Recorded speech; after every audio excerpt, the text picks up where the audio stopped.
PhD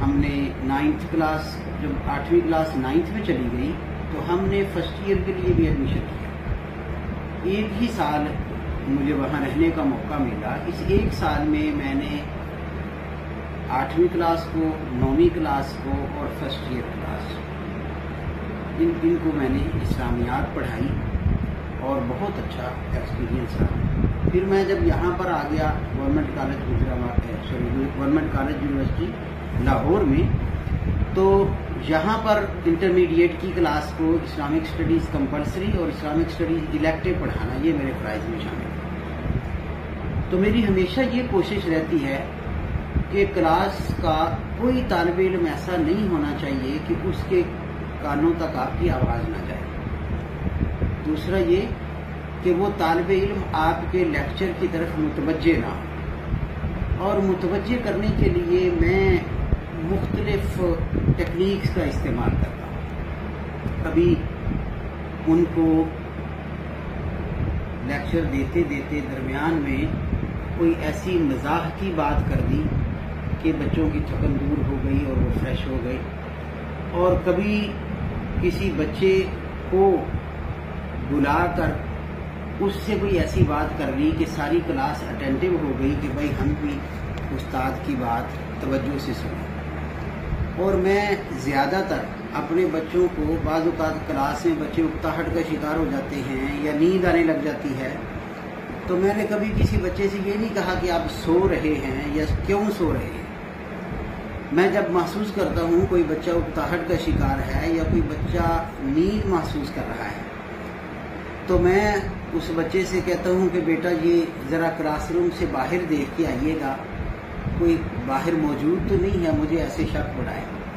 وہ بچہ جب کلاس روم کے باہر سے واپس لوٹتا ہے تو اتنے میں وہ فریش ہو جاتا ہے، اور اس بچے کو بھی احساس ہو جاتا ہے کہ مجھے اصل میں نیند آ رہی تھی، جو استاد نے مجھے باہر بھیجا اور پھر واپس بلایا۔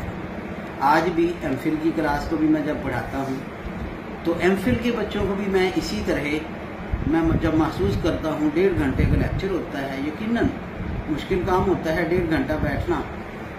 تو میں جب محسوس کرتا ہوں کہ بچہ اکتاہٹ محسوس کر رہا ہے تو میں اسے کہتا ہوں بیٹا باہر ذرا جانا، یا بعض اوقات کہتا ہوں کہ بیٹا یہ ساتھ واش روم ہے، ذرا دیکھیے، وہ مجھے لگتا ہے ٹوٹی کھلی ہوئی ہے، اس میں پانی بہہ رہا ہے، تو وہ ذرا دیکھ کے آئیے گا، پانی ضائع نہ ہو۔ وہ بچہ سمجھ جاتا ہے اور وہ پھر منہ ہاتھ دھو کے فریش ہو کے پھر سے کلاس آگے بیٹھ جاتا ہے۔ تو اس کے بعد میرے پاس بی ایس آنرز میں جی میں Islamic history of Islamic civilisation, وہ میرا مضمون ہے، آج بھی ہے، اور بڑے لمبے عرصے سے میں پڑھا رہا ہوں، اور بیچ میں اسلام اینڈ سائنس بھی میں پڑھاتا رہا ہوں۔ بیسیکلی میرا پی ایچ ڈی کا جو ٹاپک ہے، جو میری اسپیشلائزیشن ہے، وہ Quranic fauna and flora in the light of Islamic literature and biology. تو یہاں میں آج سوچتا ہوں کہ اللہ تعالیٰ نے پہلے مجھے حفظ کی طرف لگایا، قرآن پاک یاد کیا میں نے، پھر اللہ تعالیٰ نے مجھ سے بی ایس سی کروائی، اور پی ایچ ڈی میں آ کر ان دونوں چیزوں کو جمع کر دیا۔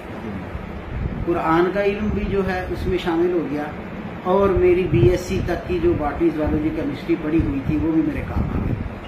تو میں اسلام اینڈ سائنس بھی پڑھاتا رہا، پھر میں اسلامک ایتھکس پڑھاتا ہوں، میں اسلام and modern political thoughts and movements یہ پڑھاتا ہوں، اور بعض اوقات کبھی کبھی مجھے تصوف پڑھانے کا موقع بھی ملتا رہتا ہے۔